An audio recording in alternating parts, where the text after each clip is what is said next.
எட்டாவதாக பைபிள் சொல்லக்கூடிய ஒரு தனிச்சிறப்பு என்னவென்றால், மனிதன் தன்னுடைய பழைய வாழ்க்கையிலே எவ்வளவு பெரிய பாவியாக இருந்தாலும், எவ்வளவு மோசமானவனாக இருந்தாலும், அதாவது மனிதர்களால் டைஜஸ்ட் பண்ணவே முடியாத அளவு தவறுகளை செய்தவனாக இருந்தாலும், அவன் இயேசு கிறிஸ்துவை ஏற்றுக்கொண்டு மறுபடியும் பிறக்கும்போது அவன் முழுவதும் புது மனிதனாக மாறுகிறான்.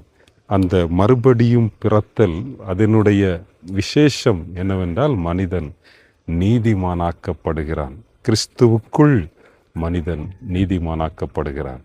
அது அனுதின வாழ்க்கையிலே நடக்கக்கூடிய ஒரு ப்ராசஸ்.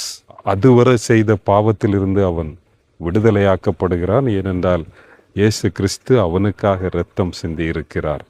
அவன் சுத்திகரிக்கப்படுகிறான், பரிசுத்தமாக்கப்படுகிறான். அவனுடைய வாழ்க்கையிலே அவன் அனுதினமும் பரிசுத்தமாகுதலை விரும்புகிறான்.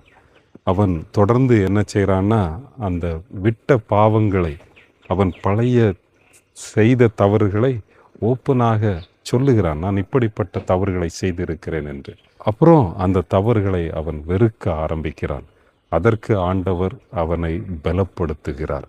அந்த நீதிமானாக மனிதனை மாற்றுகிறார். பிறப்பால் எல்லோரும் பாவிகளாக பிறந்திருக்கிறார்கள். பாவம் செய்வதையே எப்பொழுதும் விரும்புகிறார்கள். அந்த பாவத்தினால் வரக்கூடிய குற்ற உணர்வினால் தங்கள் வாழ்க்கையை முடித்து கொள்ளுகிறவர்கள் அநேகர். ஆனால் அப்படிப்பட்ட குற்ற உணர்விலிருந்து விடுதலையை கொடுப்பது இந்த சுவிசேஷம், இந்த குட் நியூஸ். அதை தான் காஸ்பல் என்று சொல்லுகிறார்கள்.